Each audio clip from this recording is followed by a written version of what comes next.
the wonderful Alfred Garcia, who is the site director for NYU Paris. He is a full professor of economics at the College of Arts and Science and of mathematics at the Courant Institute at NYU, as well as affiliated faculty of NYU Center for Data Science. His research interests span widely across theoretical, computational, and empirical questions and include econometrics, microeconomic theory, and data science. He has published over 40 research papers, a book, and is a co-editor of Economic Theory, and he has served as the principal investigator of grants under the European Research Council and the National Science Foundation. He has received numerous awards, including Economic Theory Fellow, Fellow of the Economic Metric Society, Young Leader of the French American Foundation, and the Edmond Malraux Prize. So I'd like to welcome Dr. Garcia here and have him take away the program. Marianne, thank you very much for this introduction. I should have sent you the short video, by the way. But anyway, hello, everybody. Very nice to be virtually in Shanghai. I'm Alfred Garcia, the site director, as Marianne just told you. And we are going to run a conversation with two wonderful NYU Paris colleagues that I'm going to introduce in a minute. Maybe let me just say a word about why this conversation, why did we pick this topic. The idea is to give you a flavor of the intellectual climate here in Paris and the tone of what we're interested about. And in particular, you know, there are lots of ways to introduce Paris. We could have talked about all the wonderful art history that there is, the museums, the courses that you can take there. We could have talked about the French language, all the really very nice French language courses. But these are things that you would expect coming to Paris. And we thought that another angle that might be very interesting, and maybe you would expect a little less, was this dialogue that we have here in Paris between sciences and the humanities. And this is something that is very, very rooted to a French tradition. We are here located in the heart of the Quartier Latin. This is where our academic center is. This is the Latin Quarter. It's really the intellectual heart of Paris, which has been home to wonderful philosophers and minds in the natural sciences. And Paris is really rooted to a distinctive tradition, philosophical tradition, but it's also home to the best mathematicians and computer scientists. And there is a true dialogue between those, such as the one that is about to take place between Professor Frédérique de Vignemont and Professor Augustin Cosse, on basically what it means, what are the stakes of thinking machines, and you know, what are the philosophical stakes, the scientific stakes, and also the ethical stakes. Okay, and for this conversation, I'm going to introduce Professor Frédérique de Vignemont. She's CNRS, which is the Institute for Research in France, National Institute for Research in France. She's a senior researcher at CNRS in philosophy. She's also the deputy director of the Jean Nicot Institute, and she's widely published in philosophy. She's one of the executive editors of the Review of Philosophy and Psychology, and she is also a recipient of the Fulbright Fellowship. She has very close connections with NYU in New York. She was awarded the Young Mind and Brain Prize for her achievements in advancing our knowledge of the mind and the brain. She's widely published in many philosophy and psychology journals, and she's the author of a book, Mind of the Body, an exploration of bodily self-awareness, with Oxford University Press in 2018. So this is Dr. de Vignemont. She's going to start and introduce the topic, and next will be Professor Augustin Cosse, who will reply to her. So Professor Cosse is a lecturer in machine learning, artificial intelligence, and data structures at NYU Paris. And before that, he was a postdoctoral researcher at École Normale Supérieure. So this is a common ground on both our speakers. This École Normale Supérieure, where basically sciences meet the humanities, very close to NYU Paris, and a postdoctoral fellow at the Courant Institute of Mathematical Science in New York, NYU New York, and also the NYU Center for Data Science.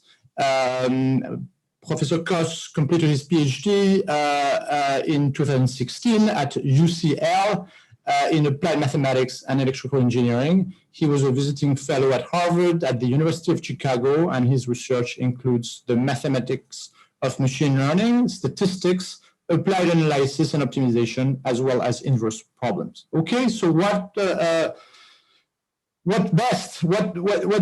could be this panel to discuss a topic like the one we're going to talk about, from Blade Runner to GPT? This is a lot of suspense in this title, and now I'm going to give the floor to Frédérique. So, Professor de Vignemont, you're going to introduce, you're going to start this wonderful debate. Thank you so much. Hi, everybody. It's a real pleasure to be almost here with you. What we wanted to do with Augustin is really to give you a taste of this unique opportunity that you can have at NYU Paris, which is really, because it's not like NYU New York, where it's huge. I've never been to NYU Shanghai, but I expect also it to be quite big. Here in Paris, it's a smaller community, but with a smaller community, that means that you have a lot more interaction with your students, but also more interaction with your colleagues. And it's all based on dialogues and this kind of discussion that we will present today. So I'm a philosopher, and sometimes philosopher can look a little bit scary or just dull and boring, but I wanted to share with you my love for philosophy. And to do that, I think the best way is to talk about sci-fi movies, because maybe this might surprise some of you, but sci-fi movies and philosophy of mine have a lot in common. And I wanted to start with a movie that was done 40 years ago, but as you will see, the questions that it raises are still really at the core of debate that we have in philosophy and in AI. So let me just start with a small extract from this movie. This movie is called Blade Runner. Some of you might have seen it. So I think that you can now see the screen, and I will just run a few minutes from Blade Runner.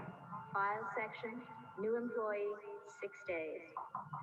So just to tell you, this is in the kind of futurist environment where you have humans, but you also have robots that looks exactly like human. And the key challenge is to be able to distinguish when you're talking with someone, whether this person that you see here, that's just seated, is a human being or a robot. So you can, if you haven't seen the movie, you can make your own bet. Oh, sorry. I already had an IQ test this year. I don't think I've ever had one of these. Reaction time is a factor in this, so please pay attention. Now answer as quickly as you can. Sure. 1187 Unterwasser. That's the hotel. What? Where I lived. Nice place? Yeah, sure, I guess. Is that part of the test? No, just warming you up, that's all. It's not fancy or anything. You're in a desert, walking along in the sand when all of a sudden... Is this the test now? Yes, you're in a desert, walking along in the sand when all of a sudden you look... What one? What? What desert? Doesn't make any difference what desert, is completely hypothetical. But how come I'd be there? Maybe you're fed up. Maybe you want to be by yourself. Who knows? You look down and you see a tortoise, Leon. It's crawling towards Tortoise? What's that? you. You know what a turtle is? Of course. Same thing. Never seen a turtle. But I understand what you mean. You reach down, you flip the tortoise over on its back, Leon. You make up these questions, Mr. Holden? Or they write them down for you? The tortoise lays on its back, its belly baking in the hot sun, beating its legs, trying to turn itself over, but it can't. Not without your help. But you're not helping. What do you mean I'm not helping? I mean you're not helping. Why is that, Leon?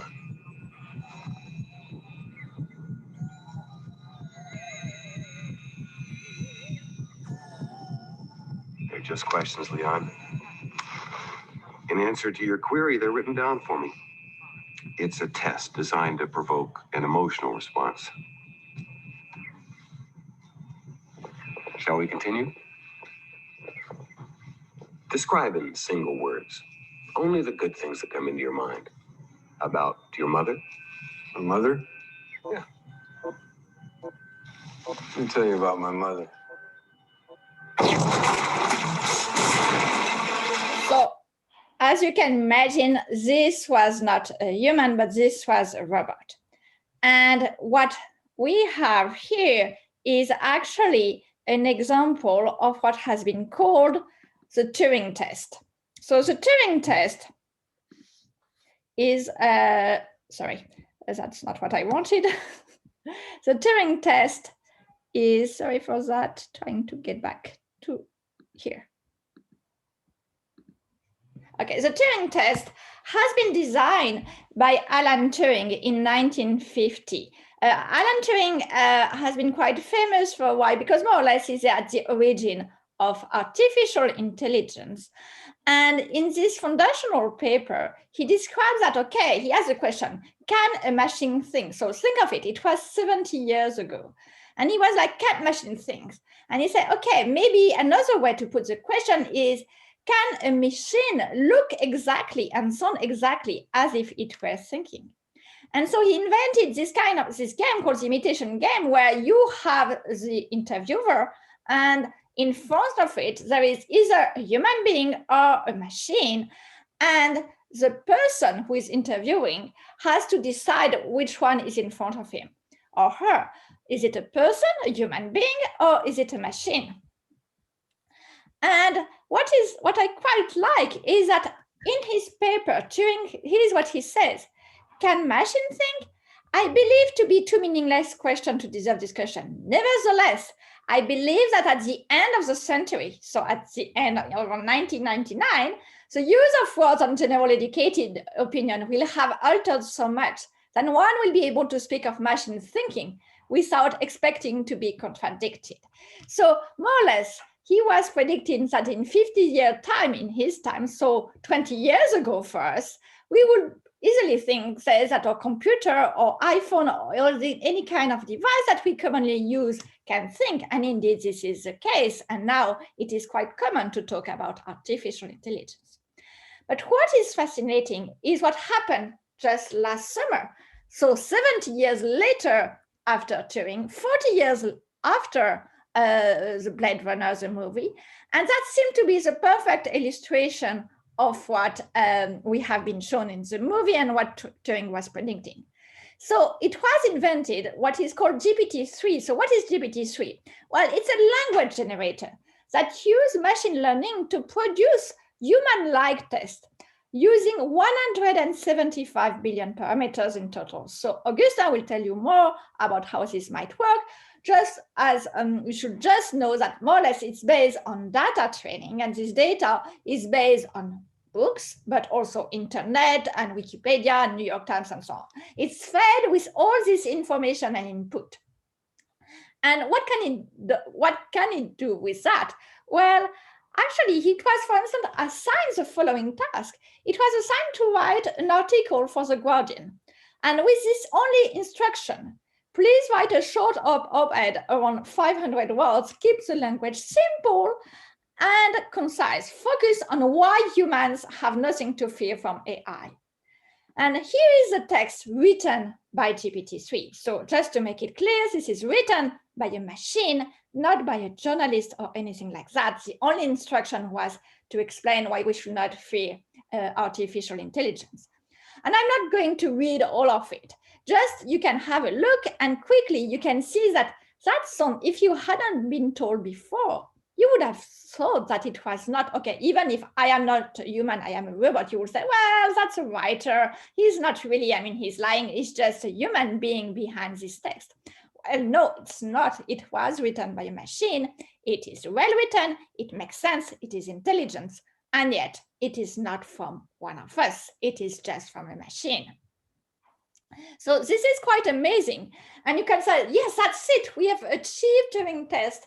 We have achieved his goal, like, yes, machine can think, yes, machine can be exactly like us. But are they really exactly like us? After all, this machine learning, does it understand anything? Okay, it has, you could say, it has read all the text you could find in the world, but no, it hasn't read it, because to read means that you understand. So it has been fed with all this input, but that's not exactly the same. And you could say, like, look, you have a simulation. This is running a simulation of intelligence, but simulation of intelligence is not the same as intelligence. Look, for instance, if you run weather simulation, which is done quite commonly, you can simulate that it's going to rain or that you have a tornado, but obviously on your computer that is running the simulation, you do not have actual rain, you just have simulated rain. You could say, well, exactly the same for GPT-3. This is not actual intelligence, this is just a simulation of intelligence. So you might say, Turing might actually grant that and say, okay, so that's true, it's just a simulation, but that's good enough for me, because all we need is just that it sounds, that the machine sounds as if it understands. We don't really need to know whether it understands anything. All that matters is that the appearances, the external behavior, and we should forget about what's going on the kind of black box of the mind of the machine. But can we really forget that? Can we really live in the dark? What happens in the mind of the machine? Well, not really, because we want to be able to understand what the machine will be able to do. And in order to do that, we need to know exactly what's going on, whether at the end, this machine is just like us and should be treated like us, or whether it is different because it has also strong ethical consequences and implications. You do not treat in the same way a person that does have an understanding of his action and someone who is just programmed to act that way. So this is a kind of brief summary of the kind of question I raised in my class, which is called Mind and Machine at NYU Paris. And roughly, we can group into two sets of questions. From human to machine, we want to understand, can a machine ever think or think as humans do? And what criteria do we use to decide if the machine thinks? And this kind of equation apply for robots, but they can apply also for infants who do not have the use of language, and also to animals. I mean, there is always a big debate whether animals can think or what they can think. And yes, we have the same kind of question for animals too. And we can go the other way around and start from the machine and go to human. For a long time, the human mind was actually understood on the model of a computer. So is it all we are, just some kind of sophisticated computer with a lot of neurons? Or are we something else? Is there something that will be unique to human nature? And then what is it? It could be like, say, oh, well, a machine is just a computer. It doesn't have a body. And some people have claimed that. But look, I just want to give you, if I have the time, another, actually, I don't think I will have the time, but you can, there is this wonderful, we can come back to that in the Q&A, but there are these wonderful robots now that can so easily learn how to move. And you will see, well, that exactly look like a baby learning to crawl. There is not so much difference. You could say, okay, but it's not about body. It's just about self-awareness, what makes us think. You know, one thing about Paris, being in Paris, is of course that you can go to lots of museums and see wonderful piece of art. And there is this whole idea, okay, we have this kind of creativity, self-awareness, introspection. A machine does not have that. Well, is it really true? What is this kind of so-called self-awareness? Well, in a way, you could say that a thermostat could have the same thing, because when a thermostat is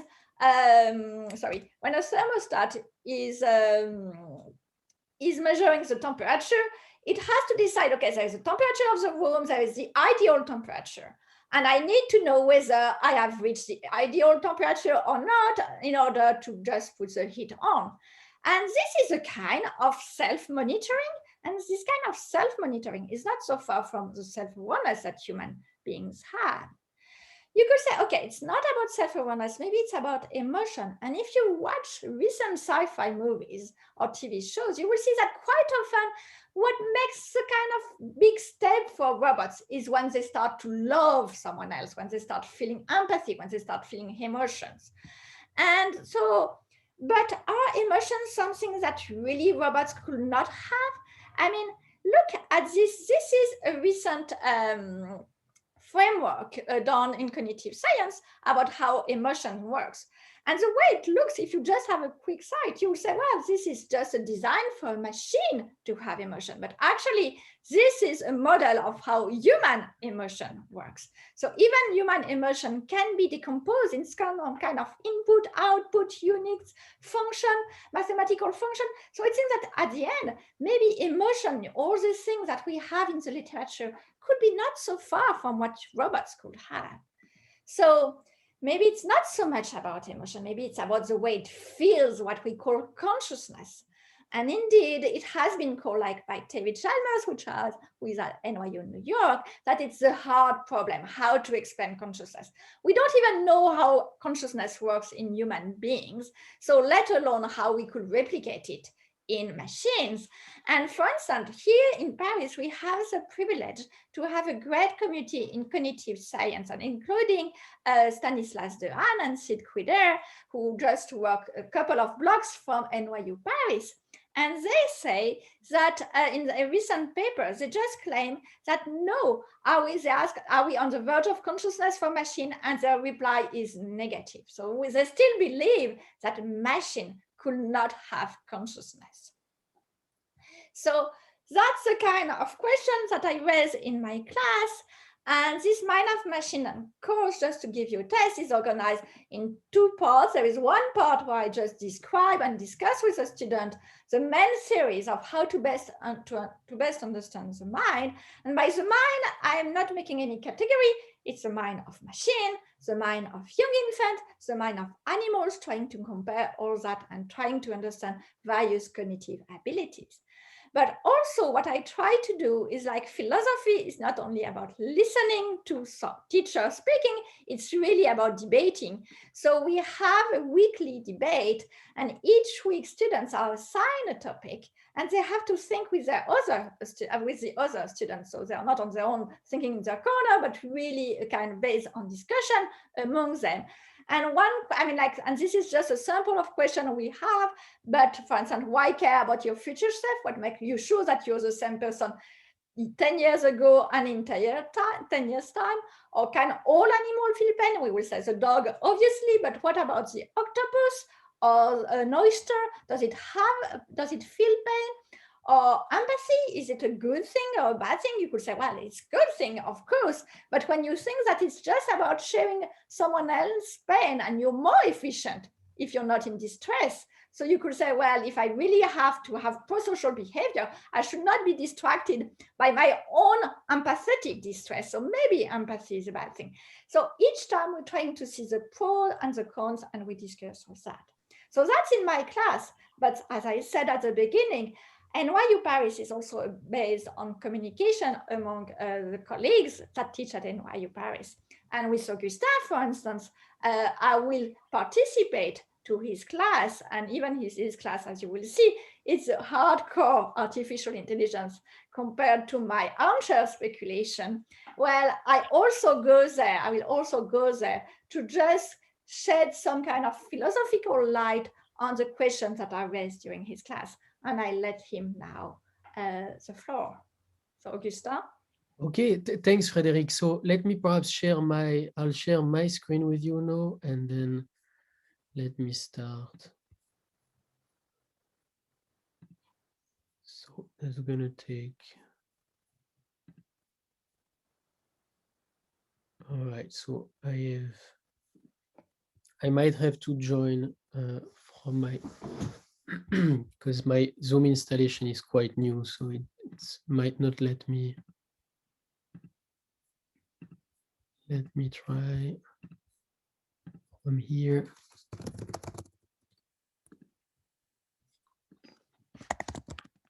And then let me try sharing. Okay, awesome. Can you see my screen?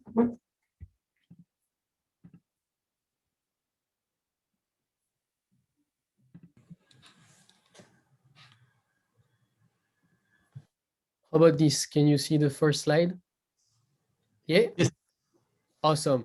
So first of all, let me tell you how thankful I am right now to be joining that seminar with all of you from Shanghai. So I've had a couple of students from Shanghai in the past, and I'm always amazed to see how motivated and how hardworking they are. So it's a true pleasure for me to be with all of you today. It's also a pleasure for me to have this opportunity to discuss with Frédérique, given how much I've seen the students become interested in the connection between cognitive science, philosophy, and mathematics and computer science over the years. So I've seen more and more students asking questions on the connection between those fields, and I think that Paris is a great place for that multidisciplinarity, and it has always been, actually, if you look at Paris history. So it's a true pleasure for me to join you today. So I want to get back to that GPT-3 example from Frédérique in order to provide additional material for the discussion that's going to come next. And in particular, so I really do believe that those systems from OpenAI or other companies are truly going to change what's going to come in the society as we know it in the coming few years. Regarding the applications of those systems, so I'm always amazed to see my nephew interacting with Alexa, to give you an example, and how well the robot is able to interact with human beings, and to how flexible those robots are. So one thing I have to emphasize, though, and one thing which I think is pretty important regarding the discussion that we are going to have, is how costly those systems are in terms of computation. So those are intelligent simulations for sure, as Frédérique said it, but those are truly costly intelligent simulation systems. And what you see on my slide here is the evolution of the number of parameters on which those systems are running. And Frédérique said it correctly. So for GPT-3, we are reaching 175 billion parameters already. And you see the evolution from just looking at the GPT system itself. So from the first version, which was based on only like 110 million parameters, to how many parameters that single model has evolved. So that's going to be a very important question for the coming years and for the future developments in connection with those systems. So something I can tell you as well is how those systems are connected to the material that we cover in the courses in Paris. And so GPT stands for generative pre-trained transformer, and the T in the name, the transformer architecture, looks like what you see on the slide here. And that architecture is only is in fact only a combination of a few simple blocks, which we, like the students that I have in my current courses in Paris, are already able to understand. So if you look at the equations from those papers, the blocks that are involved there, like the softmax function, the normalization layers, which here are represented by the norm keyword, the dropout layers, those are very simple blocks. I mean, they involve more and more parameters as part of the GPT system. But if you look at those blocks, those are blocks that with which you can already work in the machine learning and artificial intelligence courses that we teach in Paris. And you can access them through Python. You can access them through Keras, which is running on top of TensorFlow, and which are libraries which we are using in the undergraduate courses which we are organizing in Paris. So here you see an example of the normalization layer from Keras, which I use with the students, as well as the dropout layer. Another example is a simple neural network which appears in the architecture of this transformer under the notation FF. And that simple network is something on which my students are already working. So I think there is this gap between the concepts, which are quite simple and which the students can already understand, and then the number of parameters which make those systems out of reach for most of the people who are interested in using them. So aside from those companies which are way ahead in terms of their latest developments. So another interesting, something else that I want to add with respect to what OpenAI has achieved over the last few years is that it's not limited to text only. So here is an example, the Dolly system of another model that is actually under development currently at OpenAI, and whose objective is to generate images from text. And an example of that, so the system is in its early stage, but you can already see a couple of promising results from that system. And here you see that the system was asked to generate seeds that would look like an avocado, and you see that it is already achieving impressive results. So that's one more illustration of the amazing number of results that we will see in the upcoming years, and in like how those systems are going to be able to lead to more and more automations. But again, like those breakthroughs come at the cost of a huge like number of computation and number of parameters, a huge amount of training times. So in machine learning, when we want to train a new system, that goes through the minimization of some error function, which we call a loss. And what you see on this slide is the evolution of the loss, like the decrease in the value of that loss, of that error function, which is based on the data sets which Frédérique already discussed in the first part. And you see the evolution of the value of that loss as a function of the number of parameters in those models. And you see that the x-axis of the rightmost figure in this slide is already achieving 10 to the power 9, which is already a huge number. And in terms of training, we are talking about days, if not weeks. So that cost, that computational cost, translates also in a financial cost, and that's what you see at the bottom of the slide here. So when we are talking about just 1.5 billion parameters, that translates into a cost of about $1 million for the training of those models.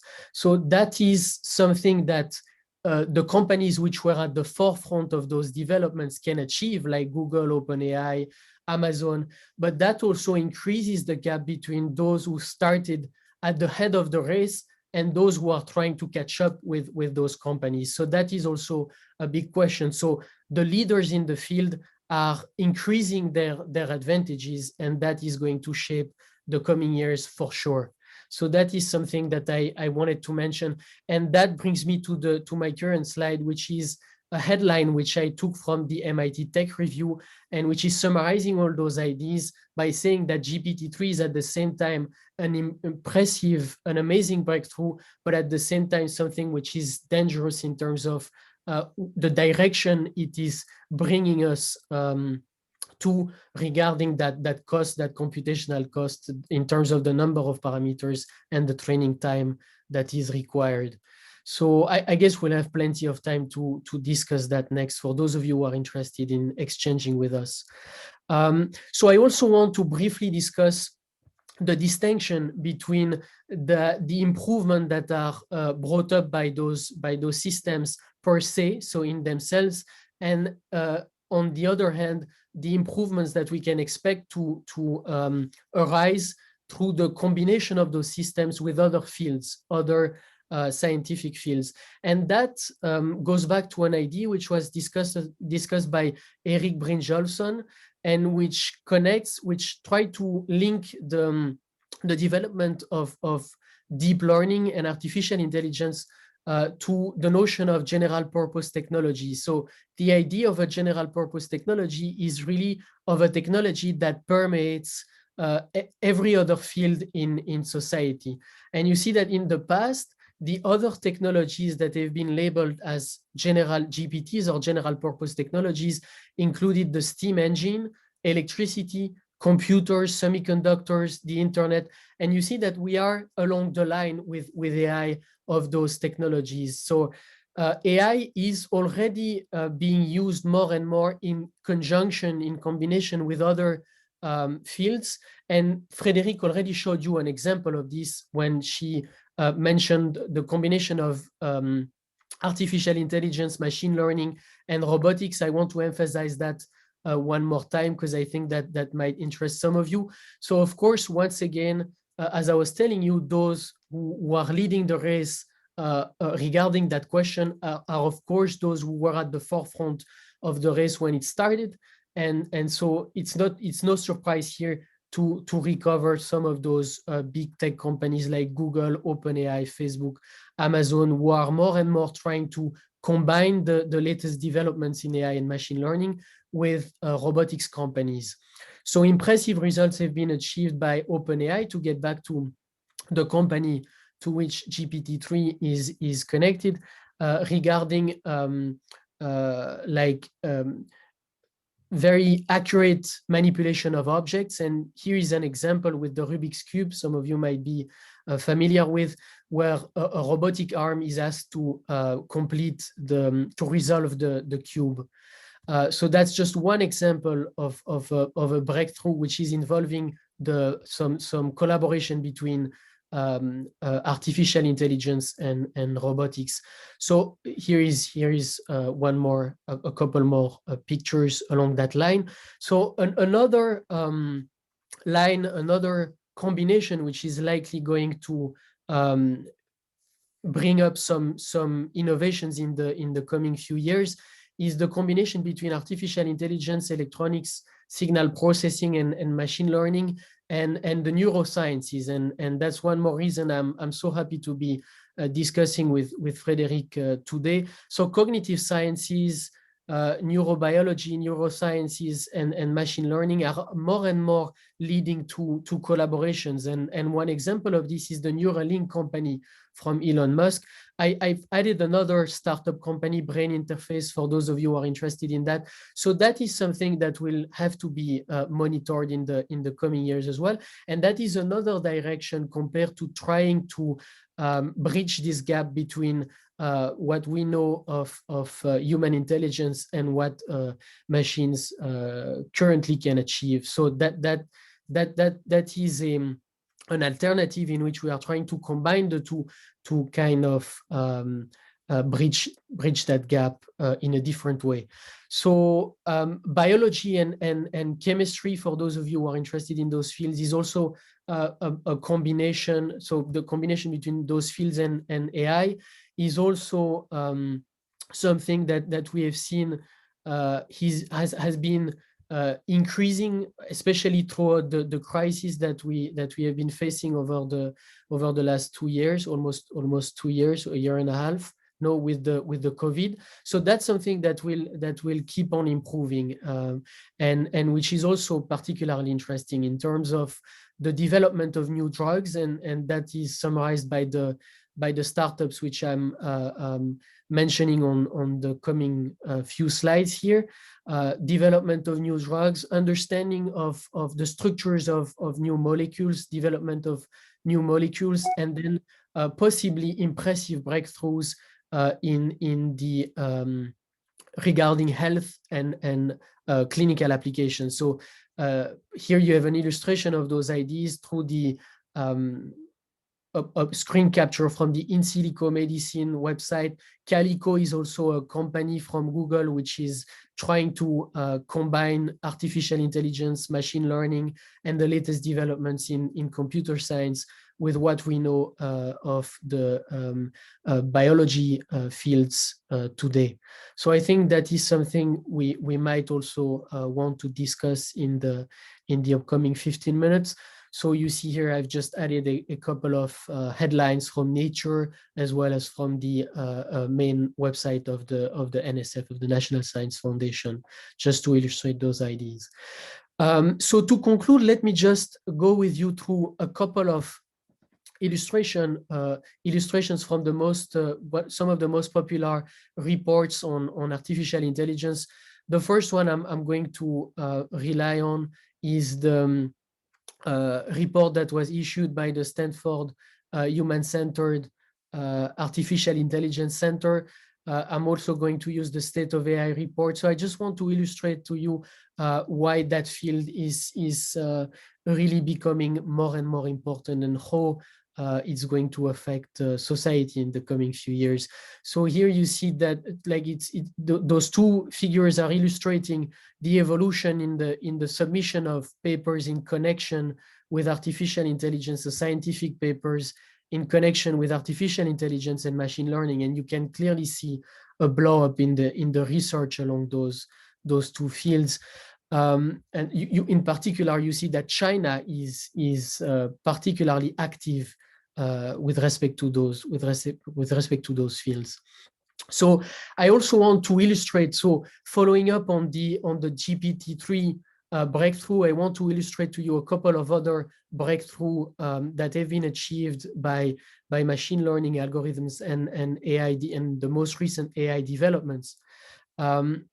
Here, what you see is the evolution of the results that the most recent algorithms are achieving on the ImageNet dataset. So it's a dataset of about 14 million images, and some of them being quite difficult to interpret, as you see at the bottom of the slide here. And you see that the most recent algorithms are already achieving just below 90% accuracy. So that's one more example.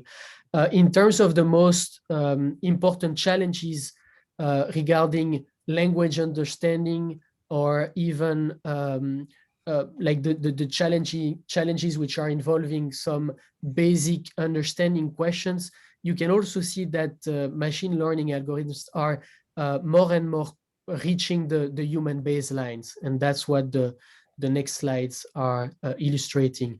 Be it with the Stanford question answering dataset here, you see that we are crossing that baseline. With the visual question answering dataset here, same thing.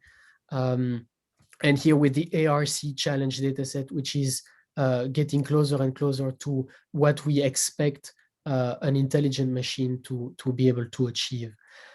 So for those of you who are interested in those questions, I recommend you to check them online, to check the reports as well. I'm just going to conclude by briefly discussing the impact on the job market. So you see, so in those two reports, you can also see some discussion on the evolution of the job ads in relation with AI and machine learning, and especially at the bottom, on the bottom plot, you see the evolution of all the job offers in connection with machine learning. So at NYU Paris, we really value the development of courses that are in connection with the most recent, with the evolution, the recent evolutions of society, and that's why we are interested in providing courses that prepare the students better and better to face the challenges that are going to come in the next few years. So AI and machine learning are definitely going to shape the job market. That's what's illustrated on this slide. So you see the reshaping in terms of the different types of fields. So obviously, those that are more easily automated are likely going to slowly disappear, while those which are in connection with computer science and artificial intelligence are going to be in demand for more and more skilled young engineers and researchers. So here to conclude, you can see the enrollment in the AI and machine learning courses. So, and you can see that the number of students has been steadily increasing, if not blowing up over the last few years. And this is the reason why we offer those courses in Paris. That being said, I'm going to stop here, and of course, it would be great to have all of you ask and come up with questions if you have some in connection with those slides. So Janet, I'll give you the floor, or whoever is going to organize the debate now. Thank you so much, Augustin. Thank you. I'm gonna take it from there. Thank you so much for both of your presentation. It was fascinating, and I have to say at the same time a bit worrying as well, because if I think of what the goal of this computer writing an op-ed to the Guardian was, if the goal was to reassure us, I have to say that it probably failed this goal. I was really worried about the state of AI after reading this op-ed, because obviously, when we read this, we think of all the users that can that these technology can be put to, and that brings us to. I had one question, and maybe we'll have one or two questions as well from the room. But that brings me to my question, which is, what about the ethical/regulation aspect of this? Should we regulate AI? Should states become more involved in order to make sure that those techniques do not fall in the right hands? Should there be more control, or on the contrary, should we trust the market and trust the human intelligence and hope for the best? So, question for both of you. Not sure we can trust human beings for that. So maybe, I know that there is a common worry in all kind of sci-fi movies and literature that robots will just take over and dominate the human race. And one thing we might want to do is just to trust the AI itself to run its own regulation. Because if we reach a level where AI is much better than we are, while assuming that it doesn't have all this kind of selfish motivation that we human beings, I'm afraid, have also, maybe they will be the best to design their own ethical protocol of what should be done and what should not be done. So that's one thing that could be of interest, but that we have to think now, because indeed that's what is waiting for us. And that's why the kind of class that Augustin and I am giving are important, because we want to be ready. And that's why I think that sci-fi movies are important, because we need to think now or what could be soon in the future.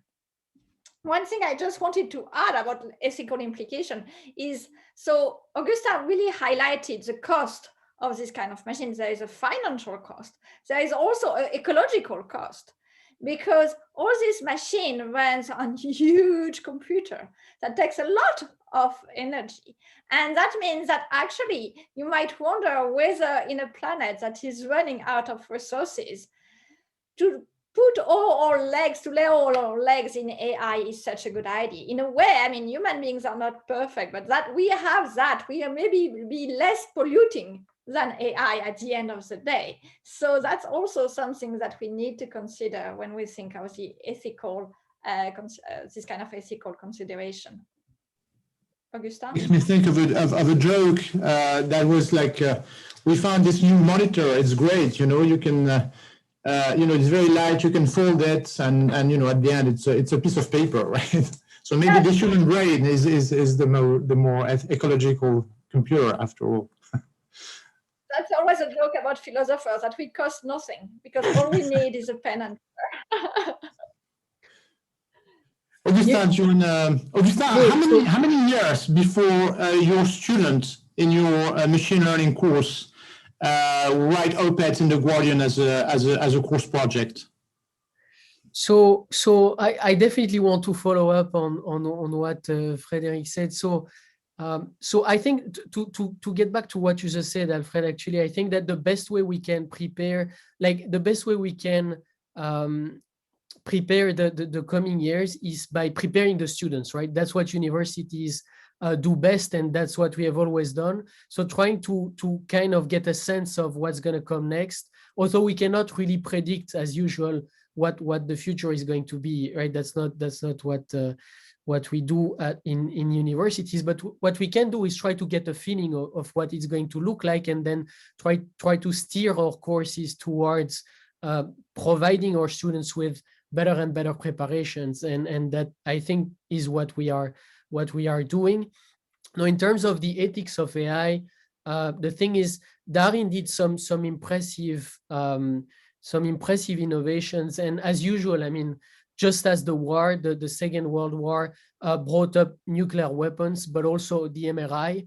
I mean, with scientific discoveries, you always have that, that it's like a double-edged sword, if I can say, right? You have those two aspects all the time. So I don't think we can really predict what the good or bad aspects of the coming like innovations are really going to be. Although we can for sure get some intuition, and I think that the two of you said it right, of the cost that those technologies are going to imply, be it in terms of computation or in terms of the ecology, or really like more simply in terms of the financial cost. So I think that is something that's going to, and I think that's something I want to say here, is that that cost is really something that's going to make those technologies like the benefit of a few. I mean, that not everybody is going to have access to those technologies. And so to get back to what you were saying at the beginning, Alfred, when you mentioned that op-ed in The Guardian, in fact, it is at the same time impressive, but at the same time, it's clear that not everybody is going to be able to achieve that in the future. So that question is also important. So that's going to be a powerful tool in the hands of a few. And the question is, how can we make sure that the people who are going to have access to those really powerful technologies are going to use it in a proper manner? I mean, I think that's more the question. So it's such a powerful technology and such a costly technology that it's not like, I mean, although at the beginning computers were not expected to be available to everyone, so those things of course might completely change in the coming years. But at the moment, I think that what is really the one big question is like those big companies which are really ahead of everybody else in terms of those developments, what will be the freedom that they'll have in the coming years in terms of those developments, and how will those companies, how can we make sure that those companies monitor those developments in terms of the ethics? Because we are not going to be able to do it for them, because we just do not have the computational power to handle those technologies. Absolutely, I think that was a very wise way to conclude. You know, it's true that we cannot underestimate the impact that those technologies will have on inequalities and on the disbalance between, you know, on one side the technologically enabled and on the other one the common people. So thank you very much for pointing this out. Thank you very much, both of you, for this very complete and interesting and intriguing debate that I think gives a good idea of the kind of topics that are covered and the synergies between the topics. I think this is something we're very, very proud of at NYU Paris, is to, you know, present things from multiple and diverse point of views. And I think you achieve remarkably well to you know, give an idea of this multiplicity of angles that we have. I think we're going to leave it there. Janet, are we going to, do we have time to show the slide deck again so that those who joined a little later can see it? Okay, there we go. There is a slide deck. So thank you, everybody. Thank you very much again, Frédérique and Augustin. Thank you, Marianne, for introducing us, and thank you all. Thank you. Sure, thank you all. Bye-bye.